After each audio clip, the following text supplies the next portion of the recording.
Muito que médio, senhoras e senhores, eu sou Felipe Noronha, este é o Eu Vim de Santos com o resumão de sexta-feira, neste caso saindo no sábado, porque na sexta-feira, claro, o Santos anunciou seu novo técnico, Paulo Turra. Este vídeo de resumão terá 3 tópicos, muito simples, todos estão no título do vídeo. Mais sobre o Paulo Turra, com a participação do Luiz Fernando, que é torcedor do Atlético Paranaense, tem canal sobre Atlético e assiste ao Eu Vim de Santos, já participou aqui várias vezes e trará comentários sobre o técnico. Uma matéria do Lance sobre João Paulo e também uma matéria do Lance com proposta da Lazio para Marcos Leonardo. Vamos começar então com mais informações sobre o Paulo Turra. Primeiro, de minha parte, ontem eu fiz um vídeo e principalmente 3 dúvidas surgiram nos comentários, entre os educados. É claro, esses vídeos que bombam mais, que tem assuntos mais quentes, chega no pessoal que não está acostumado com o estilo aqui do canal, e o pessoal é grosso. Meu Deus do céu, tem um pessoal cuja educação passou longe, mas a gente suporta e traz os tópicos do pessoal carinhoso. Eu separei 3 questões assim que surgiram muito nos comentários.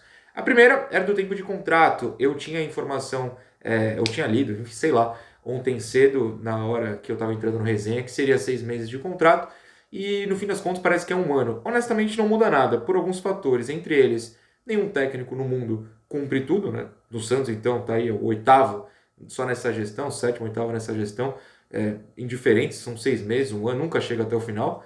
E 2, aí tem a parte ruim de deixar um legado para um outro técnico, né? Para uma outra diretoria, perdão, que vai ter que lidar com alguém que estava nessa. Eu não sei se é a melhor forma de se assinar contrato, mas honestamente, tirando se tiver alguma multa absurda, que eu duvido no caso do Paulo Turra, mas de novo, não tenho essa informação, não muda nada, são 6 meses, 1 ano de contrato, 2, 14, eternamente. Honestamente, não vejo muita diferença.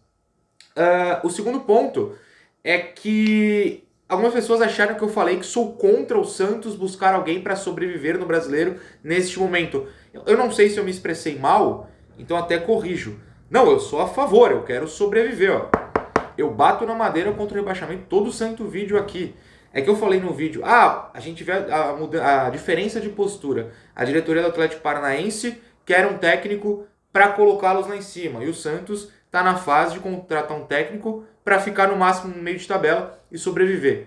Mas eu sei que é a nossa realidade, tá? É que eu não gosto de normalizar a mediocridade. E hoje o clube é gerido de forma medíocre, média, para baixo.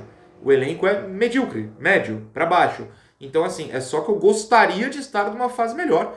Mas como eu defenderia a contratação do Carille, caso ela fosse concretizada, por exemplo, como eu defendi em 2021, retranca aí e reza, gente, eu só não quero cair. Eu sei que esse time não será campeão brasileiro, tá tudo bem, eu só não quero normalizar a mediocridade. Eu não posso chegar aqui e ser hipócrita de falar, não, super aceito a gente estar nessa fase. Não, toda oportunidade que eu tiver, eu vou cobrar que seja melhor. Ah, mas não tinha tempo para estudar técnico. Estudo que tem que ser feito constantemente, todo dia é dia de estudo. Ah, mas é o único que aceitaria. Já falei, tem que caçar gente por aí que tenha talento. Não tô nem falando que o Paulo Turra não tem talento ou tem talento, não é isso. Mas tem que estar pronto para estas situações. E o Santos, me parece, nunca está. É só isso. E o terceiro ponto que bate com esse é o seguinte, né? Eu falei que o Atlético demitiu o Paulo Turra porque queria coisa melhor. E aí muita gente falou, ai, você errou, mentiu, você está enganado. Demitiu porque o Felipão foi pro Atlético Mineiro e por retaliação demitiu junto o Paulo Turra. Não é bem assim, gente, por 2 motivos. O primeiro isso não é provado por ninguém, são opiniões jogadas por aí. Eu não posso chegar e mentir para vocês, cravar algo que não é publicamente considerado a verdade. Muita calma. 2, o Luiz Fernando, cujo canal eu vou deixar aqui no link da descrição, dê uma força para ele, fala no vídeo que ele acabou de gravar para mim e que eu vou colocar no ar, que foi gravado antes de eu fazer minha análise, ou seja, a gente nem conversou sobre isso, eu dei toda a liberdade para ele falar o que quiser. Ele fala que não é bem assim. Que se ele fosse, o Turra, fosse bom o suficiente para o que o Atlético deseja, teria ficado. Então assim, eu não tô maluco, gente. Esse canal é um canal sério. Calma, não precisa atacar. Não adianta nada, né? Vai ter um monte de gente atacando, porque os maus educados gostam de ser. Mas os educados vencem, os educados estão nesse vídeo, e os educados verão agora o vídeo do Luiz Fernando falando sobre o Paulo Turra. E honestamente, assim, bate muito com o que eu falei ontem. Um cara que assiste todos os jogos do Atlético, acompanha o Atlético, o noticiário do Atlético, tem canal sobre o Atlético, fala sobre o Atlético e não tava feliz com o Paulo Turra, né? Não tava. A torcida do Atlético não tá. Tem vários comentários no vídeo de ontem de atleticanos falando que, olha, gente, não é a melhor escolha para o Santos. E eu só externei este sentimento que eu gostaria que fosse melhor. Quer dizer que vou torcer contra? Não! Pelo amor de Deus, gente, eu tô todo jogo lá no estádio, vocês assistem ao canal, vocês sabem, todo pós-jogo é feito no estádio. Eu tô lá. Imagina, eu vou torcer contra no estádio, eu não tava aqui vivo, né? Tô lá, torcendo, apoiando. Até o Lisca eu torci, pô. Não vou torcer pro Paulo Turra? Fiquem calmos. Então, vamos colocar o vídeo agora do Luiz Fernando, e depois eu volto para falar de duas situações, do João Paulo e do Marcos Leonardo. Fala, nação santista, eu não sei como é que se começa o vídeo no canal de outra pessoa. Se bem que em se tratando do canal do Noronha eu tenho um bom palpite. Muito que credo, senhoras e senhores. Eu sou o Luiz Fernando, sou setorista do Atlético Paranaense no Elvin de Santos, como diz o Noronha. E nessa minha participação de hoje a gente vai falar um pouquinho sobre a passagem do Paulo Turra pelo Atlético Paranaense. Vou tentar trazer um pouquinho de contexto e um pouquinho de números e opiniões para que vocês entendam um pouco melhor como foi a passagem do Turra por aqui e o que levou à sua demissão. O Turra chega ao Atlético não como treinador, chega como auxiliar do Filipão ano passado e participa, estando na comissão técnica, das boas campanhas que o Atlético faz no Brasileirão de 2022 e principalmente na Libertadores, onde o Atlético foi finalista. Pelo fato do Filipão ter, entre muitas aspas, se aposentado, porque a gente já sabe que a essa altura do campeonato ele não se aposentou coisíssima nenhuma, mas naquele momento ele se torna coordenador técnico do Atlético ao final da temporada 2022 e ele banca a efetivação ou a contratação do Turra como técnico da equipe principal do Furacão. Entre outras coisas que mudam dentro da estrutura do departamento de futebol, uma coisa que muda é o fato de que o Atlético deixa de ter uma equipe de aspirantes que disputa o Campeonato Paranaense e passa a ter o elenco principal, o elenco profissional do clube, disputando essa competição. Essa ideia foi encabeçada dentro da diretoria pelo Filipão e muita gente, entre essas pessoas, eu incluso, entendem que essa mudança serviu tanto para permitir que o time tivesse um pouco mais de ritmo de jogo no momento em que se iniciavam as principais competições da temporada, mas principalmente para permitir, dentro de um contexto de menor exigência técnica, a consolidação de um treinador pouco rodado, como era o caso do Turra. E de um modo geral, foi isso que a gente viu de fato. O Atlético foi campeão paranaense invicto, uma coisa que não acontecia há muito tempo, e por isso o Turra tem sim algum mérito.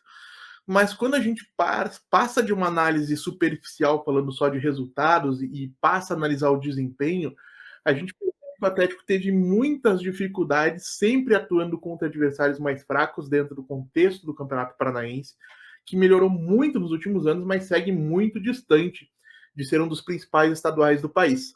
Então, dentro da Arena, por exemplo, o Atlético teve muita dificuldade enfrentando um Operário, que é um time de Série C, enfrentando um Cianorte, um Maringá, desculpe, Cianorte não, Cianorte o Atlético jogou fora. De qualquer maneira, apesar dos resultados positivos irem se acumulando, existia entre os torcedores quem desconfiasse daquilo que acontecia dentro de campo e preferisse esperar para ver o que aconteceria quando esse time fosse mais exigido. E dentro desse contexto do Paranaense, o Turra vence 15 jogos, empata 2, marca 39 gols e sofre somente 9. Resultado espetacular, Atlético campeão com todos os méritos, apesar de que se pode fazer um parêntese de que os principais candidatos, os principais concorrentes do Furacão no campeonato, usualmente, o Curitiba vivia uma crise técnica muito grande, o Londrina não se apresentou bem para o Paranaense esse ano, e o Paraná vive uma crise sem precedentes. Tá? A Série B do Paranaense não tem divisão nacional, então realmente foi um contexto muito favorável para a conquista desse título. De qualquer maneira, a gente inicia aí as principais competições com o Turra bastante prestigiado por conta dos resultados, embora houvesse pessoas desconfiadas. E nesse momento a gente começa a ver o time ganhando, né, um pouco de ritmo, embora houvesse problemas a nível de desempenho dentro de campo. O Atlético acumula alguns bons resultados dentro do Campeonato Paranaense, dentro da Libertadores, caso da vitória fora de casa contra o Libertad, que é um bom time, com jogadores experientes, caso da vitória na Libertadores sobre o Atlético Mineiro dentro da Arena. Mas sinais de alerta continuavam se acumulando na medida em que o time não jogava bem em alguns jogos e apresentava muita dificuldade dentro de parâmetros técnicos que a gente vai discutir daqui a pouquinho. De qualquer maneira, fora desse contexto de Campeonato Paranaense, O Turra jogou 19 jogos, comandou o Atlético em 19 jogos, venceu 10, empatou 2 e perdeu 7. Então, esse aproveitamento de 73% que tanto se fala, e acho que essa é a principal narrativa a favor do Turra nesse momento, ele engloba um contexto de campeonato paranaense muito favorável, e que nesse momento da temporada ainda é uma amostragem muito parecida de jogos em termos de quantidade, de modo que acaba jogando esse aproveitamento para cima. Quando a gente fala de principais competições, Copa do Brasil, Libertadores e Brasileiro, o aproveitamento do Turra, nesse momento, é de 56,1%. Nesse momento, não, no momento que ele foi demitido, evidentemente. Nesse momento, ele está em vias de ser contratado pelo Santos. E nos últimos 5 jogos, o Atlético ganha 2, empata 1, perde outros 2, sendo que o último jogo do Turra acaba sendo uma partida contra o América, lá em Belo Horizonte, onde o Atlético abre 2 gols de vantagem de maneira bastante merecida, até digo, mas permite que um América muito brigador, muito aguerrido, se recupere no placar a ponto de empatar. Foi um resultado que exasperou bastante a torcida, mas que de um modo geral não teria causado por si só a demissão do Turra, pelo fato de que, embora existissem alas dentro da diretoria muito contrariadas com aquilo que acontecia dentro de campo, a presença do Filipão acabava servindo como garantidor para que o Turra pudesse continuar o seu trabalho. É bastante possível que não fosse a presença do Filipão, o Turra não tivesse durado tanto, apesar dos bons resultados. De qualquer maneira, o Filipão concede uma entrevista que acaba sendo veiculada no Globo Esporte do Paraná, onde ele declara que não voltaria a trabalhar no futebol brasileiro tão cedo, aliás, que não voltaria a trabalhar como técnico no Brasil, e, curiosamente, essa entrevista foi ao ar um dia antes dele ser anunciado como técnico do Atlético Mineiro. Acabou pegando muito mal, principalmente porque o Petralha, com quem o Filipão fez uma grande amizade durante o período em que ele esteve no Atlético, está afastado por problemas de saúde. Gera-se, então, uma comoção bastante grande pelo fato de que o Filipão negou o tempo todo que tivesse sido procurado pelo Galo. O Filipão anuncia a direção a sua saída e, questão de minutos ou de horas, a depender da versão que se consulta, o Turra acaba sendo demitido, demonstrando que, pelo menos a meu ver, é a forma como eu interpreto, que a ala da diretoria, insatisfeita com aquilo que se via dentro de campo, era a maioria e acabou gerando a demissão imediata do Turra no momento em que o garantidor Filipão deixa de existir. Não se tratou somente de uma retaliação pela saída, tá? Muito pelo contrário. Até onde se sabe, diferente de outros auxiliares do Filipão, e aí eu lembro especificamente do Antônio Carlos Pracidelli, que era hoje auxiliar, antigamente era um grande preparador de goleiros, que acompanhou o Filipão para Minas, o Turra foi convidado a fazer parte da comissão técnica do Filipão em Belo Horizonte, mas acabou preferindo continuar a carreira como técnico. E imagino que naquela altura, talvez pelos próprios resultados que ele tinha, assim, de fato, a seu favor, ter o carro do sonho passando. Não sei se vocês estão ouvindo. Se tiverem, infelizmente, o vídeo vai assim mesmo. Então, o Turra foi convidado e decidiu não ir. Acredito que ele foi surpreendido pela demissão e acabou se colocando no mercado para voltar a trabalhar como técnico, algo que ele já tinha feito anteriormente como profissional, na sua carreira profissional, porém em divisões menores, né? Clubes como o Cianorte, Brusque, Brasil de Pelotas, salvo engano, ele tinha trabalhos em equipes de muito menor expressão do que o Atlético e agora o Santos. E aí, o que eu gostaria de dizer para vocês em relação ao desempenho técnico dentro de campo? O time do Turra, em relação a desempenho, não era muito diferente daquilo que a gente viu do Filipão ano passado. E o Filipão chega num contexto de um Atlético em crise, após uma goleada sofrida na Bolívia por The Strongest por 5-0, que gera a demissão do Carille.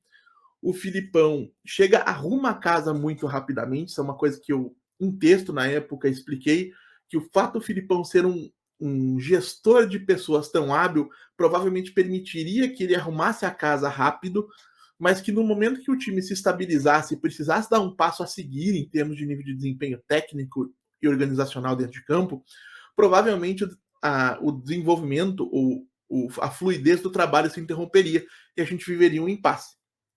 De qualquer maneira, mesmo com esse impasse tendo se estabelecido conforme era previsto, o Atlético fez boas campanhas, com destaque, lógico, para a campanha na Libertadores, Isso acabou permitindo que o Turra fosse efetivado. Em 2023, excluído aí o contexto do Paranaense, o que a gente viu é bastante similar. Um Atlético que, na grande maioria do tempo, abre mão de ter a posse da bola, não faz questão de sair com a bola no chão, muito pelo contrário, a gente viu o Atlético ter picos de mais de 70 lançamentos longos por jogo, e eu não estou falando aqui de bolas afastadas, né? Que nas estatísticas a gente chama de clearances, né? De clearances, né? Bolas afastadas. Eu estou falando de realmente lançamentos longos partindo do campo de defesa.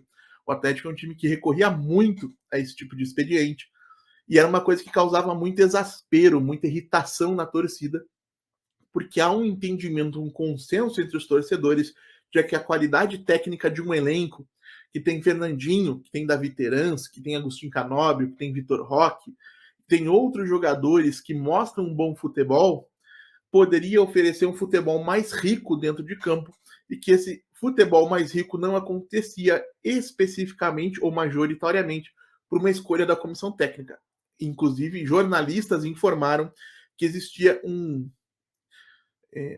desgaste no relacionamento entre comissão e jogadores, justamente porque os jogadores queriam jogar futebol de uma maneira diferente. Então, resumindo, eu entendo que não existe nenhum elemento racional que justificasse a contratação do Turra por um clube importante da Série A do Campeonato Brasileiro nesse momento, a não ser os números crus. E os números, conforme eu já falei em outros vídeos lá no meu canal, eles não são elementos analíticos, eles são elementos descritivos. Isso significa que para você tirar alguma coisa dos números, você depende de quem está olhando para eles. E principalmente você depende de entender em que contexto aqueles números foram construídos. No caso do Turra, quando a gente bate os números com o desempenho, a gente percebe que os números eles acabam sendo bastante enganosos. E a gente sabe também, por experiência aí de anos acompanhando o futebol, que é muito mais provável os números recuarem para se adequar ao desempenho do que o desempenho se elevar a ponto de se acomodar a números inflados.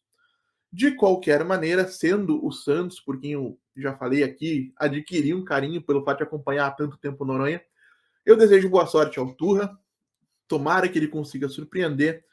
E é isso, gente. Eu agradeço pela audiência e pela paciência de todos vocês. Peço que deixem o like aí no vídeo do Noronha, se inscrevam no canal Elvin de Santos, compartilhem o conteúdo nas redes sociais. Muito obrigado, Noronha, por me dar mais uma vez essa oportunidade de colaborar com o canal. Saiba que para o que precisar você pode contar comigo. Até a próxima. Deixa o like, gostei, obrigado Luiz Fernando. Inclusive deixem o seu comentário ao Luiz, sempre que ele aparece aqui no canal, já foram várias vezes, como eu disse, vocês são extremamente educados com ele, e ele merece, ele é muito gente boa. Espero inclusive encontrá-lo em Curitiba em novembro, quando eu for ao show do Red Hot, creio que é o Santos Atlético Paranaense também. Um abração pro Luiz, se inscrevam lá no canal dele caso queiram, tá aqui embaixo. E, enfim, a última coisa sobre o Paulo Turra, o pessoal também pediu alguns vídeos sobre análise tática e tal. Eu prefiro fazer sempre análise tática depois dos jogos, para a gente mostrar o que foi feito. A ideia de jogo é uma coisa, mas a gente vai encontrar análises por aí da ideia sem saber se colocada em prática ela funciona. Eu prefiro ver a prática e trazer o que foi feito. Acho mais legal, mas durante a semana devem sair notícias de escalação, de treinos, e a gente vai fazendo algumas previsões, montando aquele...